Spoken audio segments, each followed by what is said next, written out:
application review, business review, investment, lifestyle, social politic.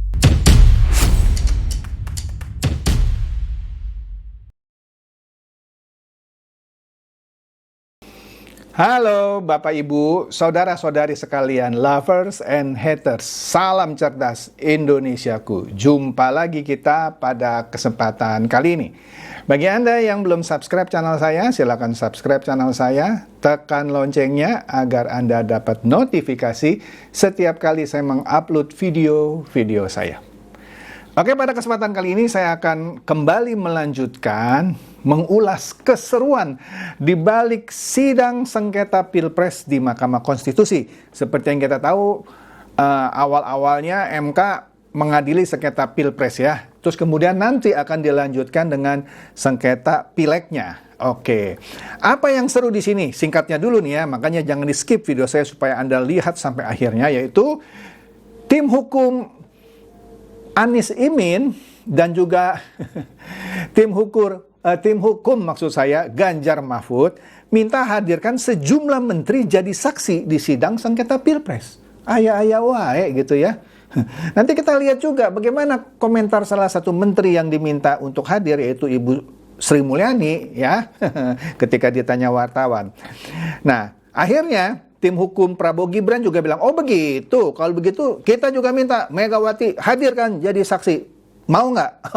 Mantap. Oke, makanya jangan di skip kalau nonton video saya. Kita lihat dulu nih ya berita dari CNN. Ini baru ya, baru kemarin ini ya. Masih hangat, fresh from the oven.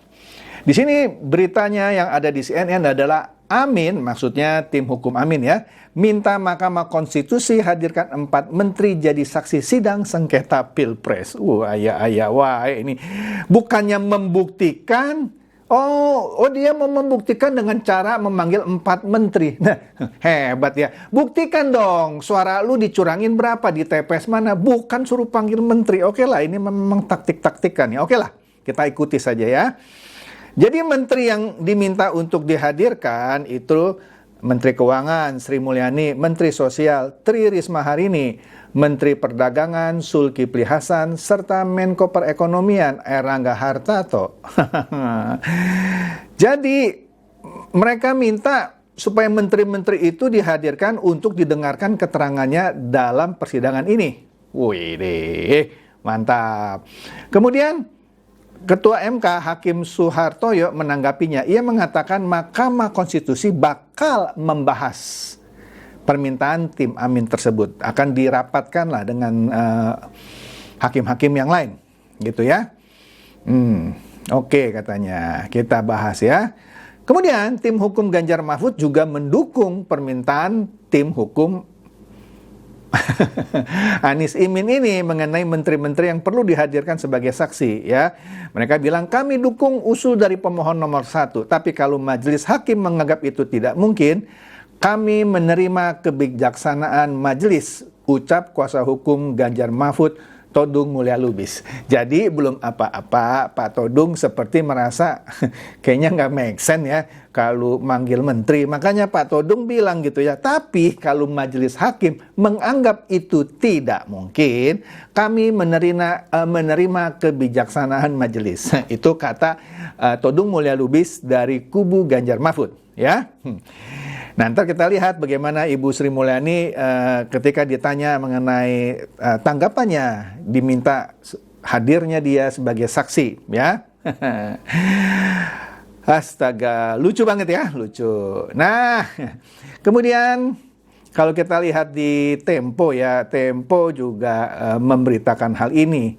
Ya, di sini Tempo memberitakan bahwa tim kuasa hukum Ganjar Mahfud juga tadi kan di berita yang sebelumnya di CNN minta menteri jadi saksi penyaluran bansos di Mahkamah Konstitusi.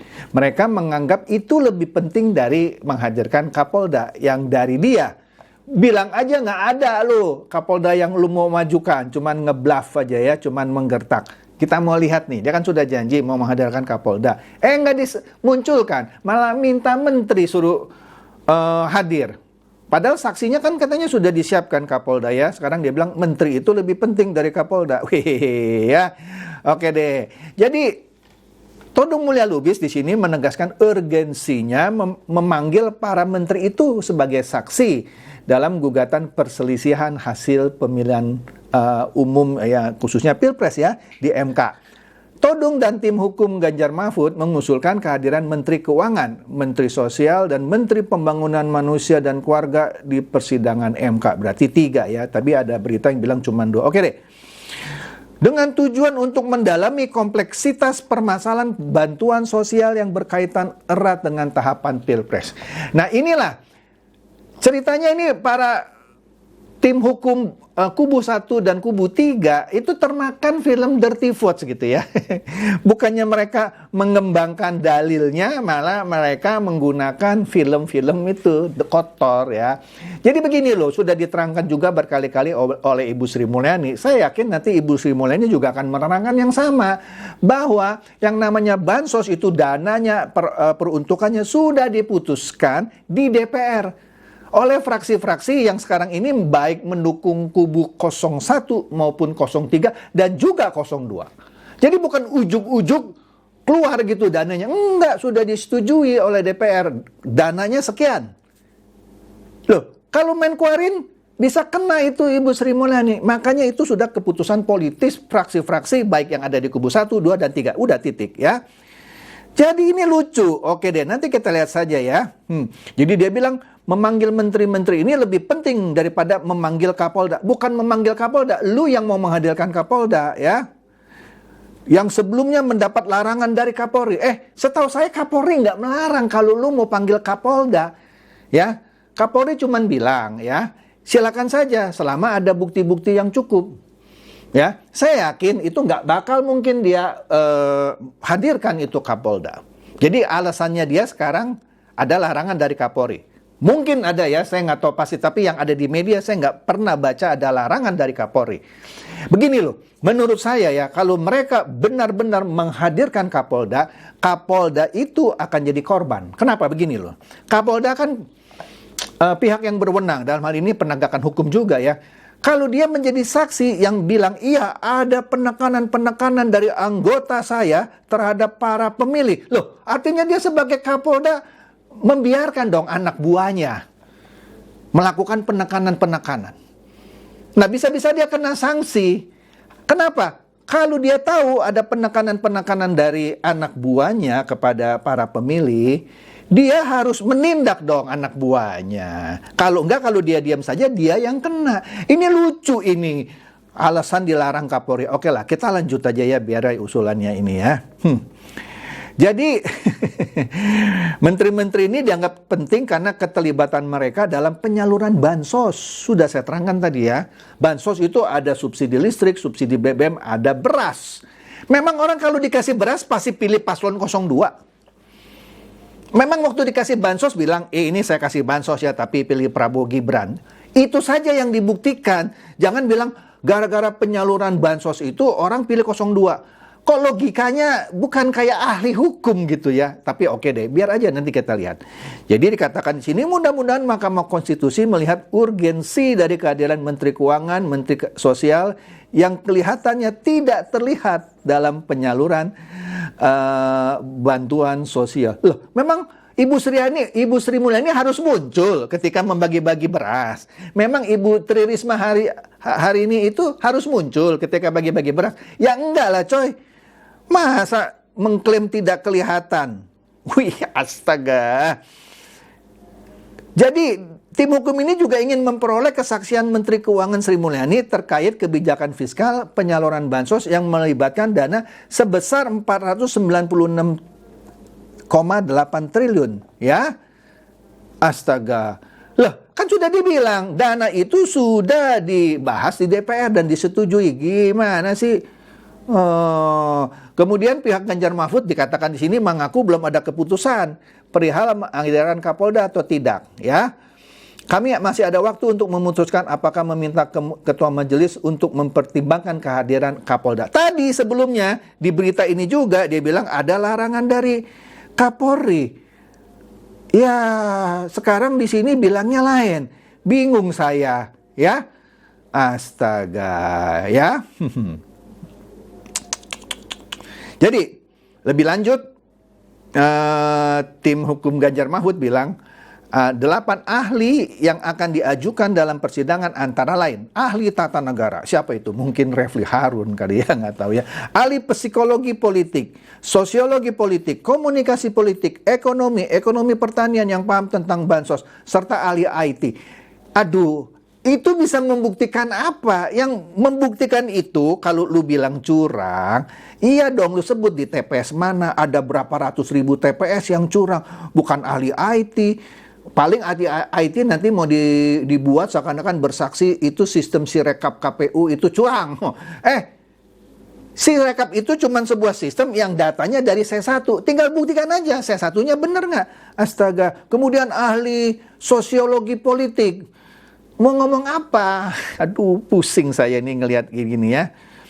Jadi, aduh, udah deh. Kita lihat aja ya. Kemudian juga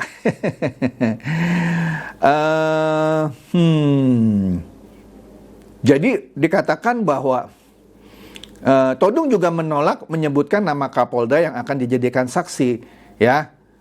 Karena ada larangan, larangan dari Kapolri juga. Dia juga nggak mau menyebutkan siapa saja, ya. Tapi yang pasti, maksudnya Kapoldanya, dia kecewa karena Kapolri melarang Kapolda menjadi saksi. Sekali lagi, saya belum baca loh beritanya ya. Mungkin ada ya, tapi saya belum baca. Oke.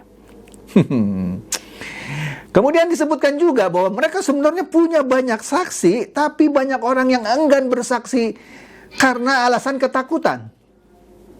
Karena alasan ketakutan. Lo bilang aja lu nggak punya saksi. Jangan bilang pada nggak mau datang karena alasan ketakutan. Nah, kubu Amin pun juga punya argumen yang kira-kira sama. Aduh, capek deh ya. Oke deh, kita lanjut ya. Nah, di sini Kompas memberitakan hal yang kira-kira sama. Tim hukum Amin minta 4 menteri muncul ya. Jadi saksi, kalau kubu Ganjar Mahfud minta 2. Padahal tadi disebut ada 3, tapi whatever lah ya. Siapa itu? Ya, isinya juga sama kira-kira ya. Menteri-menteri yang diminta itu ya. Sehingga mereka meminta hakim membuat ketetapan agar 4 menteri tersebut bisa hadir. Walaupun Todung tadi bilang, kalaupun tidak diizinkan ya mereka nggak maksa gitu ya. Kan lucu ya, seakan-akan mereka sudah punya feeling nih nggak bakal dikabulkan kali ya. Oke.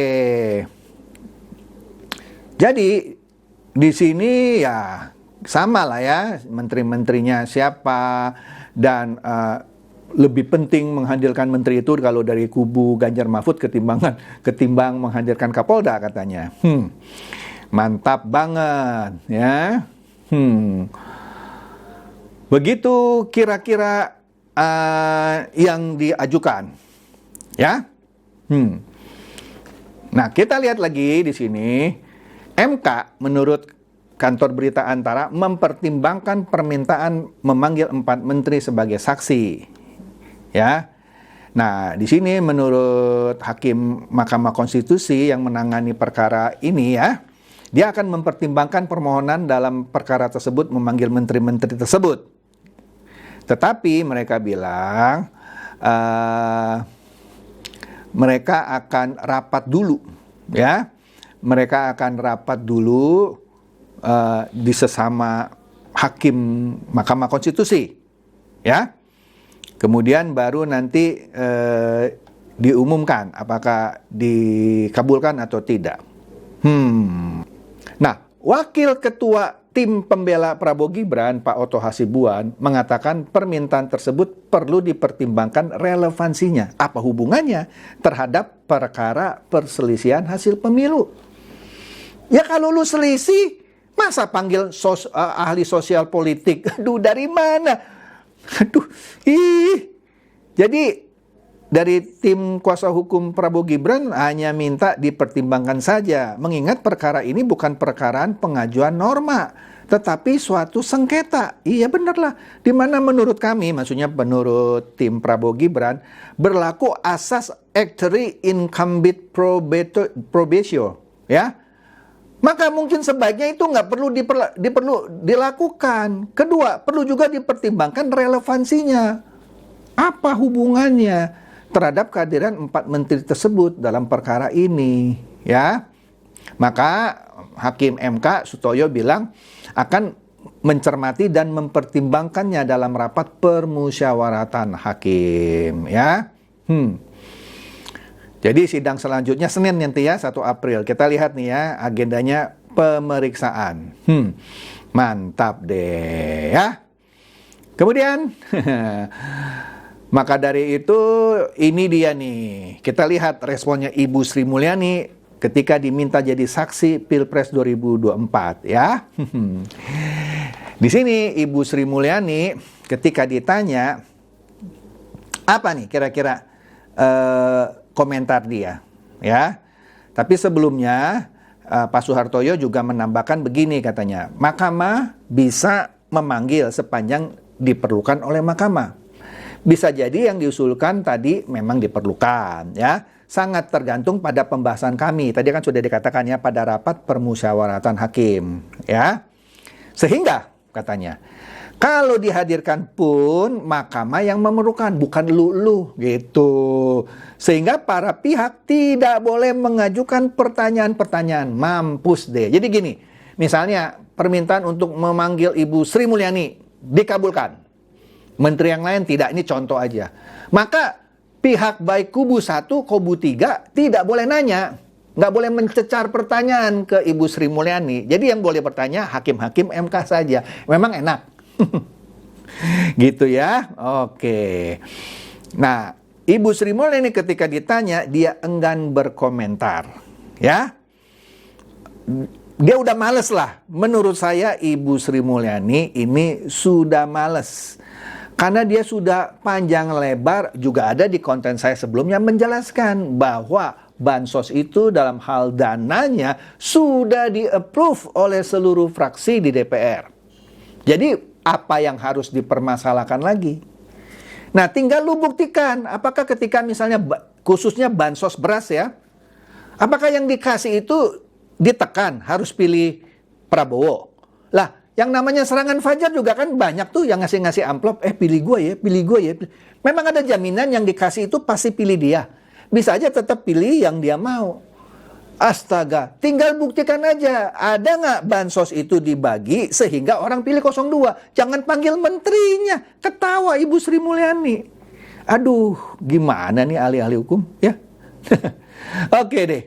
Jadi Ibu Sri Mulyani senyum-senyum saja. Kemudian di CNN bilang, tim Prabowo karena melihat permintaan yang aneh-aneh gitu ya, dia bilang, kami juga minta Megawati dipanggil. Mau nggak lu? Ayo, mau nggak? Iya kan? Nah, pasti kan mereka akan bilang, apa hubungannya? Nah, maksudnya tim Ganjar Mahfud tuh, apa hubungannya panggil Megawati? Nah, sekarang tim hukum kubu 02, Prabowo Gibran juga bilang, nah apa juga hubungannya lu panggil-panggil menteri?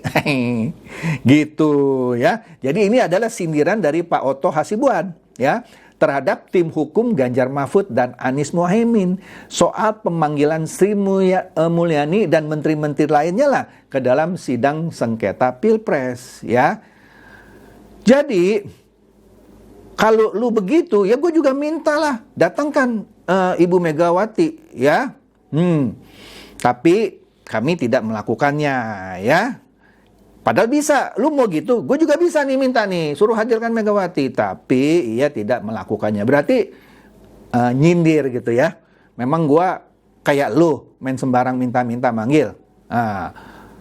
Kan bisa, lu minta menteri, gue minta Ibu Megawati dipanggil. Lu mau nggak? Kan gitu masalahnya, kata Pak Otto ya. Jadi dia sekali lagi menjelaskan, ini adalah sengketa dua pihak. Asas actually incumbent onus probandi katanya. Saya nggak ngerti ini apa ya, cuman bacain aja ya. Di sini diterangkan di berita ini bahwa asas yang saya sebutkan tadi menjelaskan siapapun yang mendalilkan harus bisa membuktikan. Ya. Dengan demikian, tim Ganjar Mahfud maupun tim Anies Mohaimin tak bisa tiba-tiba minta MK menghadirkan para menteri. Iya, dia yang mendalilkan ada kecurangan, dia harus buktikan, bukan minta menteri. Nangkap maksud saya? Jadi gini loh. Mereka kan dua-duanya bilang ada kecurangan. Itu mendalilkan kan ya. Nah, di hukum ada asas tadi, dia harus membuktikan. Ini saya dapat bukti bahwa di 300.000 TPS semua orang ditodong sama Klurit untuk pilih 02. Nah, itu maksudnya pembuktian. Bukan panggil menteri yang nggak ada hubungannya untuk mendukung pembuktian dia. Ya menteri juga nggak bakal ngomong, iya betul waktu dibagi itu kita susun supaya orang pilih Prabowo. Nggak mungkin juga kalau Ibu Sri Mulyani dipanggil. Memang bukan begitu kok. Atau Ibu Tri Risma hari ini. Nggak mungkin juga. Jadi pembuktiannya di mana? Jangan sampai yang menteri itu datang di pengadilan, ya. Terus saksi ini juga tidak bisa, kalau didatangkan tidak bisa mendukung mereka. Tidak bisa mendukung dalil mereka. Lah, terus kemudian ditambahkan juga, jangan sampai pengadilan ini ada orang yang datang ya, misalnya kubu 1 dan kubu 3. Ngotot, saya ini benar Pak Hakim, tolong panggil si Anu. Itu nggak bisa katanya, ini perkara dua pihak katanya. Astaga, kok para pengacaranya udah kehabisan akal ya? Oke. Meskipun demikian katanya Pak Oto tak keberatan jika MK jadi menghadirkan Sri Mulyani dan menteri-menteri lainnya karena itu adalah kebijaksanaan MK. Jadi kalau majelis hakim merasa perlu, ya oke-oke saja, ya kami tidak keberatan, ya.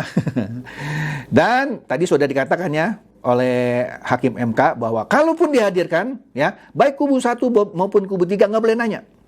Mahkamah Konstitusi saja hakim-hakimnya yang boleh nanya. Rasain lo ya. Udah deh ya. Saya sih merasa akan ditolak. Kalaupun diperlukan ya percuma karena hakim konstitusi saja yang bertanya. Mereka nggak boleh keluarin pertanyaan. Emangnya enak. Oke, itu saja keseruannya dari proses sidang sengketa hasil Pilpres baru-baru ini. Semoga ini mencerdaskan dan mencerahkan Anda semua. Silahkan share video saya ini kepada teman-teman, sahabat, atau kerabat supaya mereka tambah cerdas dan tercerahkan. Seperti biasa, terima kasih.